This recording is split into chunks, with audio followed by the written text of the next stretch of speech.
Mencintai ikan satu ini tentu tidak ada habisnya. Apalagi ikan satu ini memiliki julukan hewan pembawa keberuntungan. Dikenal luas dengan sebutan Karper dan memiliki nama ilmiah Cyprinus carpio. Dialah si koi buruan para penghobi. Ikan koi mungkin menjadi seni bagi mereka yang mulai menyukai koi dan membuat aktivitas memelihara koi sebagai hobi. Koi sendiri berasal dari keluarga carp atau ikan mas dalam bahasa Indonesia. Ikan koi pertama kali dikenal pada dinasti Qin tahun 265 dan 361 Masehi. Kepercayaan penghobi mengatakan koi berasal dari Eropa Timur, Asia Timur, dan Cina. Namun, koi lebih terkenal dan mendunia dari negara Sakura, yaitu Jepang. Jepang masih menjadi negara nomor 1 yang memproduksi ikan koi dengan kualitas terbaik di dunia. Ikan dengan julukan permata kehidupan ini masuk ke Jepang pada awal abad ke-17 oleh petani Cina. Bukan sebagai hewan peliharaan, melainkan sebagai bahan makanan. Lambat laun, para petani membawa koi ke kolam mereka, sehingga koi mulai menjadi ikan ornamental. Di negara kita, invasi koi terjadi ketika Kaisar Akihito dari Jepang memberikan cenderamata berupa ikan koi kepada Presiden Soeharto.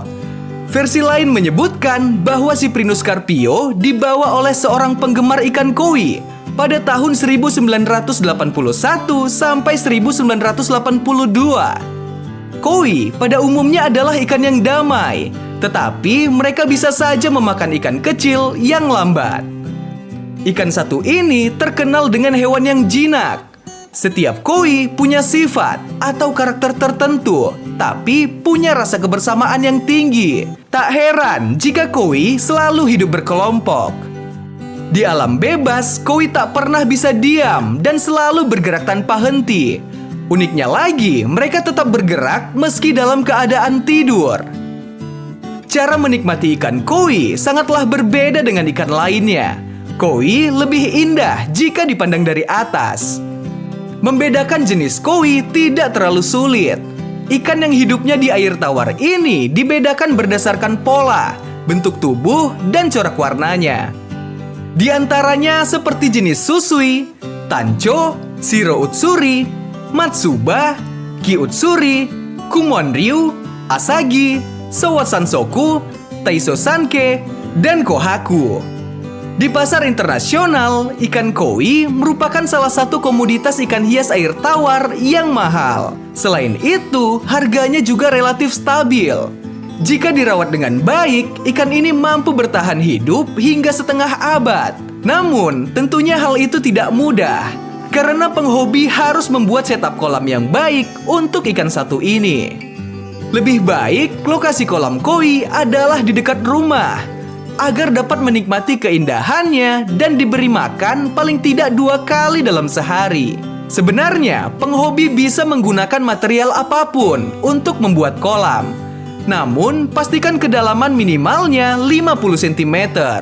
Akan lebih baik jika kolam memiliki kedalaman hingga 1 meter, agar dapat menampung air sebanyak 1.100 liter untuk setiap ikan. Untuk lebar kolam, tidak ada ukuran yang pasti. Yang penting, pastikan ikan memiliki ruang gerak yang cukup. Hindari membuat kolam koi di bawah pohon, karena daun-daun bisa saja jatuh dan mengotori kolam. Perawatan ikan koi di dalam kolam berbeda dengan perawatan koi di akuarium. Penghobi bisa melengkapi kolam dengan tanaman air.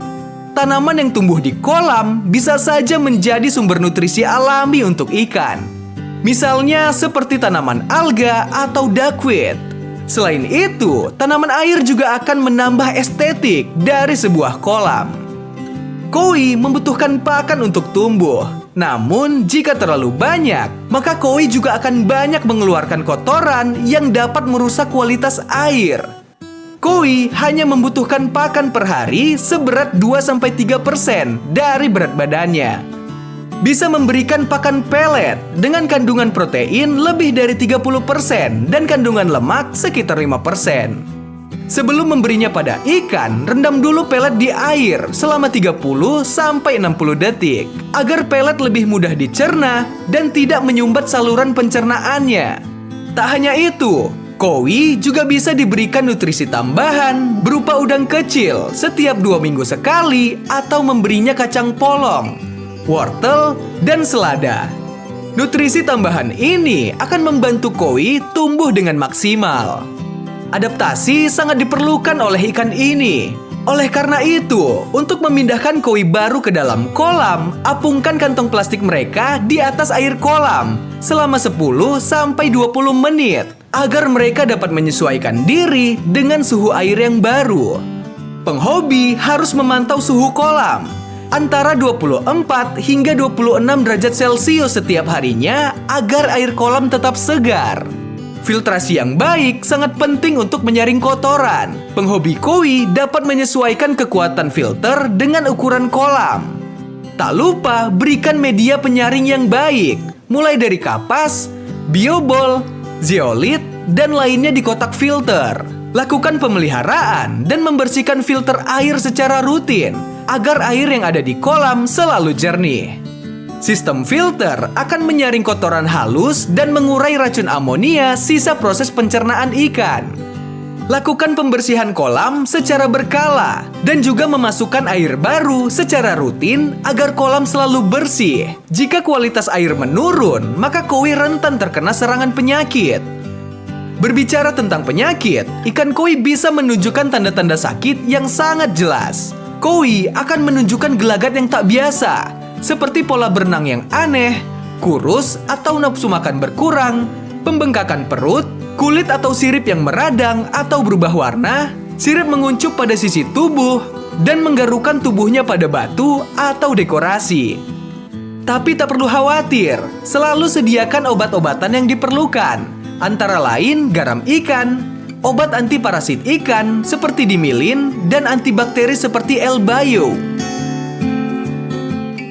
Kalau kamu masih bingung memilih koi untuk kolam yang ada di rumah kamu, tenang aja. Archipedia bakalan kasih rekomendasi ke kamu tentang bibit koi yang cocok dan sehat untuk mempercantik kolam rumah kamu. Pertama, perhatikan warna, motif, serta persebaran pola warna koi yang dipilih untuk dipelihara. Hal ini cukup penting untuk menentukan apa saja langkah yang dapat diambil agar ikan koi merasa nyaman dan berkembang dengan baik di dalam kolam. Umumnya pola warna yang baik yaitu cukup seimbang di bagian mulut, ekor, maupun badannya. Kedua, ikan koi yang sehat memiliki tubuh seimbang, sehingga saat berenang terlihat stabil dan tidak mudah oleng kemana-mana. Dan terakhir, yang tidak kalah penting adalah memperhatikan sirip ikan koi dan memilih yang sempurna, terutama sirip di bagian dada. Apabila cacat, bisa menjadi akibat adanya suatu penyakit ataupun cacat bawaan yang tidak baik. Sebisa mungkin hindarilah bibit semacam ini. Selain itu, ukuran sirip yang kecil juga bisa menandakan pakan yang kurang maksimal selama dipelihara.